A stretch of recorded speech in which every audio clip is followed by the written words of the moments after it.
View അതെന്താണ് എന്ന് ചിത്രത്തിലൂടെ ഈ ഒരു ഫിജിയിലേക്ക് ചിത്രത്തിലൂടെ തിരിച്ചു വരാം. ഇപ്പോൾ സംവിധായകൻ ബ്ലസ്സി കൊച്ചിയിൽ മാധ്യമങ്ങളോട് സംസാരിക്കുകയാണ്. അദ്ദേഹത്തിന്റെ വാക്കുകളിലേക്ക്. എന്നുള്ള രീതിയിൽ വളരെ അധികം സന്തോഷമുണ്ടാകുന്ന കാര്യമാണ്.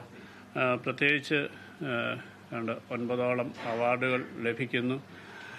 എനിക്ക് തോന്നുന്നു ഇത് 3ാം തവണയാണ് ബെസ്റ്റ് ഡയറക്ടർ എന്നുള്ള അവാർഡ്. ഏതാണ്ട് ഒരു ഹാട്രിക് എന്ന് വേണമെങ്കിൽ പറയാം. അതിനുമുമ്പ് നവാഗത സംവിധായകനും ലഭിച്ചിട്ടുണ്ട്. അപ്പം 8 സിനിമ ചെയ്തപ്പോൾ 4 അവാർഡ് ലഭിച്ചു. സംവിധാനത്തിന് കിട്ടിയെന്ന് പറയുന്നത് വളരെ ഒരു ഹാപ്പിനെസ് ഉണ്ടാക്കുന്നൊരു കാര്യമാണ്.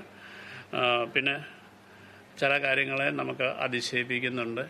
കാരണം പക്ഷേ ഒരു ജൂറിയുടെ തീരുമാനങ്ങൾക്ക് നമ്മൾ ഒരു എഗൻസ്റ്റായിട്ട് എന്തെങ്കിലും സംസാരിക്കുന്നതിൻ്റെ അകത്ത് അർത്ഥമില്ലാത്തതുകൊണ്ട് വളരെ സന്തോഷം.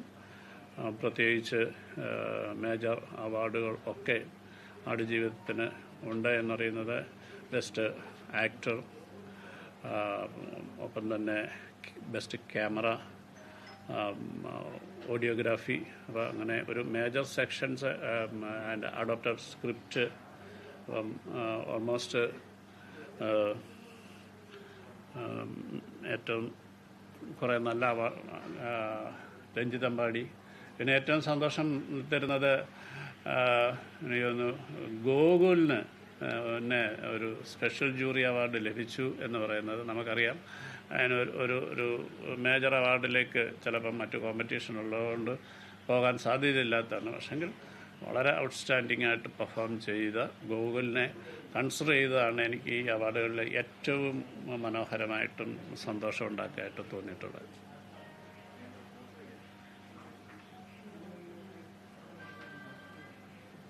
ചോദ്യം വേണേ, അല്ലെങ്കിൽ ഞാൻ മിണ്ടാണ്ടിരിക്കും. അങ്ങനെയല്ല, നമുക്ക് പറയാനൊന്നും ഇല്ലല്ലോ.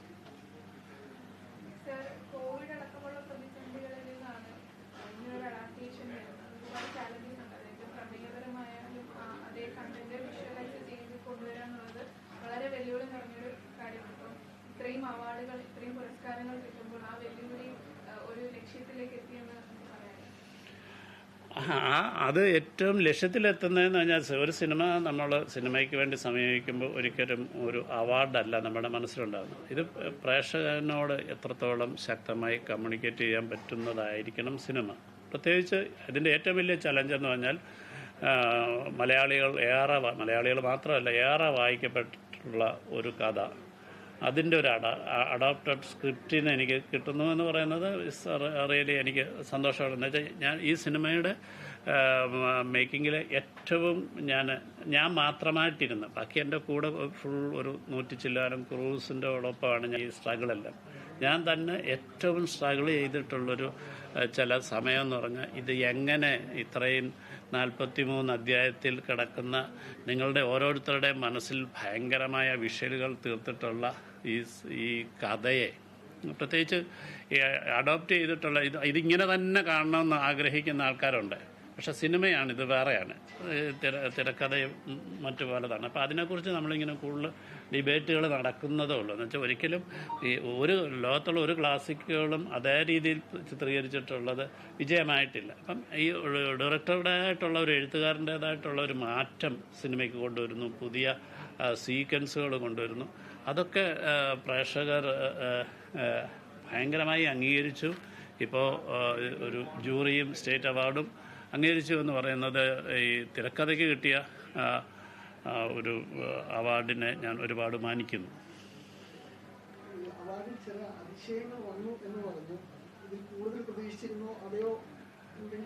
അല്ല, എനിക്കറിയത്തില്ല. അതിൻ്റെ അകത്ത് എന്ന് വെച്ച് കഴിഞ്ഞാൽ ഞാൻ എൻ്റെ ഈ കഴിഞ്ഞ എൻ്റെ 8ാമത്തെ സിനിമയാണ്.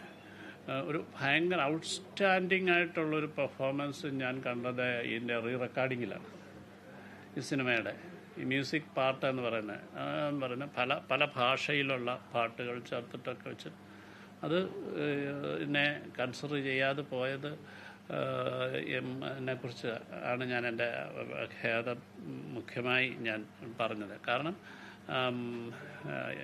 ഓരോന്നിൻ്റെയും എല്ലാത്തിൻ്റെയും പെയിൻ നമുക്കറിയാം. എത്രത്തോളം റീവർക്ക് ചെയ്ത ഒരു ഇതിൽ അതാര് ചെയ്തു എന്നുള്ളതിനെക്കുറിച്ചുള്ളതല്ല, പക്ഷേ അത്രയധികം വലിയ ഒരു സ്കോറ് കാണാതെ പോയോ അല്ലെന്നുണ്ടെങ്കിൽ അതിൻ്റെ ഒരു മ്യൂസിക് കേരളം മുഴുവൻ പാടിക്കൊണ്ട് നടക്കുന്ന പാട്ടുകളുള്ള ഒരു സിനിമയുടെ അത് കാണാതെ പോയോ എന്നുള്ളത് ഒരു വലിയൊരു ലെജൻഡിനെ നമ്മൾ എങ്ങനെ കണ്ടു എന്നുള്ളതിനെക്കുറിച്ച് ഉള്ളൊരു ചോദ്യം മാത്രമേ ഉള്ളൂ. അത് ജൂറിയുടെ ഇഷ്ടമാണ്. എൻ്റെ വിഷമം മാത്രമാണ്, എൻ്റെ പരാമർശമല്ല, എൻ്റെ വിഷമമാണ് അതിനെക്കുറിച്ച്. എന്ന് വെച്ചാൽ നമ്മൾ ഓരോ ആർട്ടിസ്റ്റുകളെ നമ്മൾ ഇതിലേക്ക് കൊണ്ടുവരുമ്പോൾ അവരോടൊപ്പം വർക്ക് എങ്ങനെ ഒരു ബെസ്റ്റ് ഡയറക്ടറാകുന്നത് അവരുടെ എല്ലാം വർക്കുകൾ ബെസ്റ്റ് ആകുമ്പോഴാണ് അല്ലേ. ഫോട്ടോഗ്രാഫി ബെസ്റ്റ് ആകുന്നതും എല്ലാം നമ്മൾ പറയുന്ന ഫ്രെയിം, നമ്മൾ പറയുന്ന മൂഡ്, കാര്യങ്ങൾ, അല്ലെങ്കിൽ സൗണ്ടിങ്, ഇതെല്ലാം ഇങ്ങനെ വരുമ്പോൾ അങ്ങനെ ഏറ്റവും കൂടുതൽ ഞാൻ അത്തരം രീതിയിൽ വർക്ക് ചെയ്തിട്ടുള്ള ഒരു ഏരിയയോടാണ് ഇതിൻ്റെ ഒരു മ്യൂസിക് എന്ന് പറയുന്നത്. അതുമാത്രമാണ്, അതാണ് എനിക്ക് വളരെ ആശ്ചര്യപ്പെടുത്തിയ ഒരു കാര്യം കൂടി. നജീബിനെ പോലെ തന്നെ ഇമ്പോർട്ടന്റ് ആയിട്ടുള്ള ഒരു കഥാപാത്രമാണ് ഹക്കീമും ഇബ്രാഹിം ഖാദറിയും ഒക്കെ. അതിൽ ഹക്കീമിന്റെ കാര്യം എടുക്കുകയാണെങ്കിൽ പൃഥ്വിരാജിനെ പോലെ തന്നെ ഒരുപാട് ബോഡി ട്രാൻസ്ഫോർമേഷൻ ഒക്കെ നടത്തിയത്. അപ്പം ആ ഒരു കാസ്റ്റും അതിനും ഒരു അംഗീകാരം കൂടി കിട്ടുകയാണ് ഗോകുലിന്റെ ആ കഥാപാത്രത്തിന്. നമുക്ക് ഞാൻ ആദ്യത്തെ തുടക്കത്തിൽ തന്നെ പറഞ്ഞു, ഗോകുൽ എന്ന് പറയുന്ന ഒരു പുതിയൊരു കുട്ടി.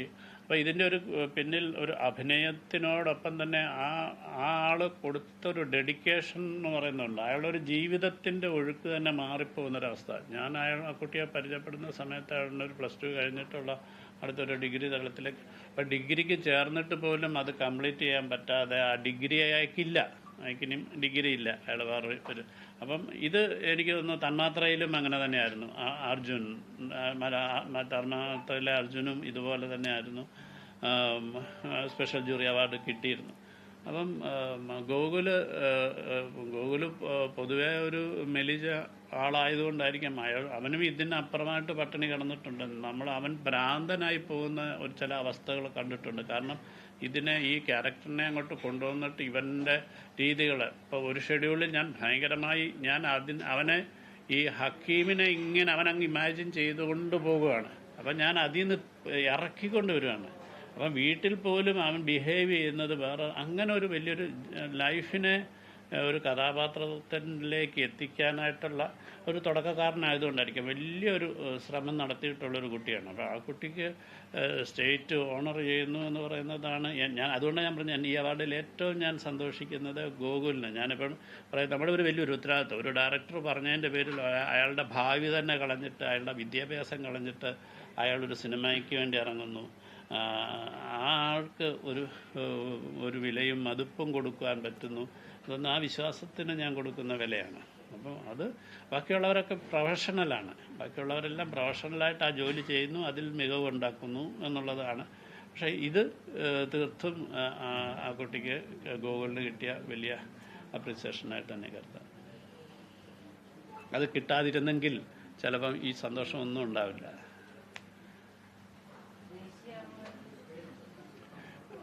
ഈ ദേശീയ അവാർഡിൻ്റെ കാറ്റഗറി നമുക്ക് അടുത്ത വർഷമല്ല, ഈ 23-ൻ്റെ വിളിച്ചിട്ടില്ലല്ലോ, 22, നമ്മൾ 23-ലാണ് നമ്മൾ ഇത് കൺസിഡർ ചെയ്യാറ്. സാർ അതിന് മുമ്പേ കുറേ വന്നിട്ടുണ്ട്. എന്നാലും നമുക്കറിയില്ല, സ്റ്റേറ്റിൻ്റെ ഒരു അംഗീകാരം എന്ന് പറയുന്നത് തീർച്ചയായിട്ടും വലിയ കാര്യം തന്നെയാണ്.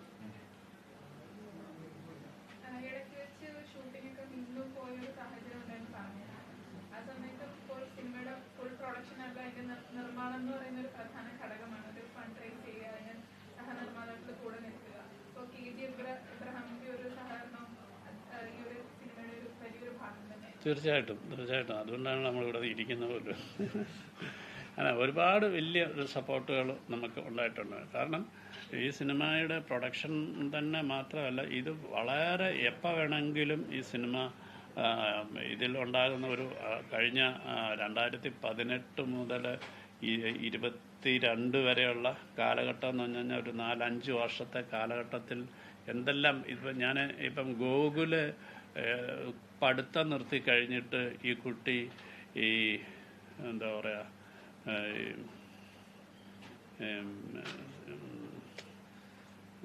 ഏതോ സൊനാട്ടായോ അതുപോലെ ഏതോ ഒരു ഇതിനകത്ത് ബൈക്കുമായിട്ട് ഇവനെ ഇങ്ങനെ ഫുഡൊക്കെ കൊണ്ടെത്തിച്ചു, എന്താ പറയുക, അങ്ങനെ ഡെലിവറി ചെയ്യാനായിട്ടുള്ള ഒരു കുട്ടിയെ അവനെ ആ ജോലി ചെയ്യുമായിരുന്നു. നമുക്ക് ഈ ഷെഡ്യൂളിൻ്റെ ഇടയ്ക്ക് എനിക്ക് ഭയമായിരുന്നു. ഞാൻ അവൻ്റെ അടുത്ത് പറഞ്ഞു, മോനെ നീ ബൈക്ക് ഓടിക്കരുത്, കാരണം ഇവൻ്റെ കയ്യോ കാലോ ഒടിഞ്ഞ് എവിടെയെങ്കിലും ഒരു ആക്സിഡൻ്റ് ഉണ്ടായി കിടന്നു കഴിഞ്ഞാൽ ഈ സിനിമയെ അങ്ങനെ ഈവൻ താലിബ് എന്ന് പറഞ്ഞ ആൾക്ക് കുറച്ച് ഡയബറ്റിക് അങ്ങനെ. അപ്പോൾ ഇവരെയോടെയൊക്കെ ഒരു ഏറ്റവും ആരോഗ്യത്തോടുകൂടി നിലനിർത്തുക ഇത്രയും വർഷം കാലം. അപ്പോൾ എന്ന് പറഞ്ഞാൽ ഒരു ഡയറക്ടർ എന്നുള്ള രീതിയിലല്ല, ഇതിൻ്റെ ഒരു എന്താ പറയുക, മൊത്തത്തിലുള്ള ഒരു രക്ഷകർത്താവിൻ്റെ ഒരു ഫീൽ പോലെയാണ്. അപ്പം ഞാൻ ഈ കുട്ടിയെടുത്ത് പറയുന്നുണ്ട്, നിനക്ക് പൈസയ്ക്ക് ആവശ്യമുണ്ടെങ്കിൽ നീ എൻ്റെ അടുത്ത് ചോദിച്ചാൽ മതി, ഈ പണിക്ക് നീ പോകണ്ട. കാരണം ഇവൻ രാത്രിയിലും ഒക്കെ ഇങ്ങനെ ബൈക്ക് ഓടിച്ച് പോകുന്നു എന്നൊക്കെ പറയുന്നത് അതിൻ്റെ കാരണം ഈ സിനിമയാണല്ലോ, അല്ലെങ്കിൽ ഇവൻ കോളേജിൽ പോകേണ്ട ആളാണല്ലോ. ഇവൻ എന്ന തരത്തിലുള്ളൊരു വേദന എപ്പോഴും ഫീൽ ചെയ്തിട്ടുണ്ട്. ഇപ്പോൾ പോലും എനിക്ക് ആളുടെ പേരിൽ വലിയൊരു ഉത്തരവാദിത്തമാണ്. കാരണം എൻ്റെ മകൻ്റെ പ്രായമേ ഉള്ളൂ ആ കുട്ടിക്ക്. ബെസ്റ്റ് ആക്ടർ കിട്ടിയിരിക്കുന്ന പൃഥ്വിക്കാണ്. ഇപ്പം ഫസ്റ്റ് ഓഫ് ഓൾ നോക്കുകയാണെങ്കിൽ നമ്മൾ ആദ്യം ഒരു സംഗതി ഫിസിക്കൽ ട്രാൻസ്ഫോർമേഷൻ ആണ് എന്ന അർത്ഥത്തില് അത് ഈ പൃഥ്വിയുടെ പെർഫോമൻസിന്റെ തന്നെ ഒരു ചെറിയ ഭാഗം മാത്രമാണ്. അയാള് ഈ നജീബായി മാറുകയായിരുന്നല്ലോ. അപ്പൊ മൈന്യൂട്ട് ആയിട്ടുള്ള പെർഫോമൻസ് കൊണ്ടും അതിശയിപ്പിക്കുമായിരുന്നു ആ ചിത്രത്തിൽ. അത് ഒന്ന് പ്രേക്ഷകര് ആദ്യം തന്നെ വിലയിരുത്തിയ ഒരു സംഗതിയായിരുന്നു. രണ്ടിപ്പം അക്ലെയിംഡും കൂടെ ആയിരിക്കുകയാണ്. സാർ ആ പെർഫോമൻസിന് എങ്ങനെയായിരുന്നു നോക്കിക്കണ്ടത്? നമ്മൾ ഈ പലപ്പോഴും നമ്മൾ പൊതുവിൽ ഞാൻ ഇതുമായി ബന്ധപ്പെട്ട് അല്ലാതെ പറയുകയാണെങ്കിൽ പൊതുവിൽ നമ്മളൊരു ഡയറക്ടർ എന്നുള്ള രീതിയിൽ നമ്മളൊരു ആർട്ടിസ്റ്റിനെ നമ്മൾ ഇത് ചെയ്യുമ്പോൾ അയാളുടെ ഒരു ഫിസിക്ക് എത്രത്തോളം ആ ക്യാരക്ടറിലേക്ക് കൊണ്ടുവരാൻ പറ്റുന്നു എന്നുള്ളതാണ് മുഖ്യമായ ഒരു ഘടകമായിട്ട് വരുന്നത്. ആ ഫിസിക് എന്ന് വെച്ചാൽ നമ്മുടെ അയാൾ അഭിനയിക്കുന്ന മുഹൂർത്തങ്ങൾ അല്ലെങ്കിൽ ആ ഇമോഷനെ ക്യാരി ചെയ്യുന്നതിന് ഒക്കെ മുമ്പ് തന്നെ ഒരു ഫസ്റ്റ് ഇതിൽ ആ ആളെ നമുക്ക് എത്തിക്കാൻ പറ്റുമോ എന്നുള്ളതാണ് തോന്നുന്നത്. അപ്പം പൃഥ്വിരാജിനെ സംബന്ധിച്ചിടത്തോളം നിങ്ങൾക്കറിയാം, ഇതിൻ്റെ മുമ്പുള്ള എല്ലാ സിനിമകളിലും രാജുവിനെ സംബന്ധിച്ചിടത്തോളം ഞാൻ എപ്പോഴും പറയുന്നത്, രാജു ഭയങ്കരമായിട്ടും വളരെ ടാലൻറ്റഡ് ആണ്, ഒപ്പം തന്നെ വളരെ സ്കോളറാണ്. അദ്ദേഹത്തിന് അറിയാൻ വയ്യാത്ത ഒരു കാര്യമില്ല, പ്രത്യേകിച്ച് ഫിലിം മേക്കിങ്ങിനെ കുറിച്ച് വളരെ ഗംഭീരമായിട്ട് മനസ്സിലാകുന്നു.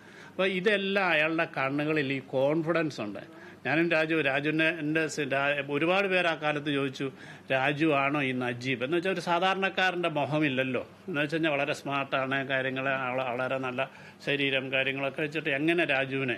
അപ്പോൾ രാജുവിലേക്ക് ഞാൻ എത്തുന്നതെന്ന് പറഞ്ഞാൽ രാജുവിന് സിനിമയോടുള്ളൊരു ഡെഡിക്കേഷൻ ഉണ്ട്. അതായത് എന്തിനു വേണ്ടിയും തയ്യാറാകാൻ പറ്റുന്ന, എൻ്റെ കൂടെ നിൽക്കാൻ പറ്റുന്ന ഈ കാലം ഇത്രയും കാലം എടുക്കുമെന്നൊന്നും നമ്മൾ തുടക്കത്തിൽ വിചാരിച്ചില്ലെങ്കിൽ പോലും ഇതൊരു 3-4 ഷെഡ്യൂളായിട്ട് തീർക്കുകയുള്ളൂ എന്നുള്ള ഇതിൻ്റെ ഓരോ കാലഘട്ടത്തിനെ നമ്മളങ്ങനെ കണ്ടിരുന്നു. അപ്പോൾ ഒരു 2 വർഷമെങ്കിലും ഷൂട്ട് ചെയ്യേണ്ടി വരുമെന്ന് പറയുമ്പം ഒരു തിരക്കുള്ള ഒരു ആർട്ടിസ്റ്റിന് എത്രത്തോളം അതിന് സമയം കണ്ടെത്താം. അപ്പം ഈ രാജുവും ഞാനും തമ്മിലുള്ള ഒരു ആദ്യത്തെ ഡിസ്കഷൻ എന്ന് പറഞ്ഞാൽ രാജുവിൻ്റെ കണ്ണിൻ്റെ തീക്ഷ്ണത എങ്ങനെ കുറയാൻ പറ്റും. നമുക്ക് മുഖത്തും മറ്റു കാര്യങ്ങളിലൊക്കെ മേക്കപ്പ് കുറയ്ക്കാൻ പറ്റും, പക്ഷേ ഈ കണ്ണിലുണ്ടാകുന്ന ഈ കോൺഫിഡൻസ് ലെവൽ എങ്ങനെ മാറാൻ പറ്റുക. അപ്പം ഇങ്ങനെയുള്ള രീതിയിൽ അത്ര ഡീറ്റെയിലിങ്ങിലേക്ക് നിങ്ങൾക്ക് അറിയാം. അതിൻ്റെ അകത്ത് പോസ്റ്ററിലൊക്കെ ഈ കണ്ണേ ഇല്ല, രാജുവിൻ്റെ കണ്ണുകളില്ല. അപ്പം അത്ര ഇപ്പം ചില ആൾക്കാരൊക്കെ പറയുന്നത് ഒരു ചലച്ചിത്ര വാർത്തകൾ തുടരും ഒരു ഇടവേളയ്ക്ക് ശേഷം.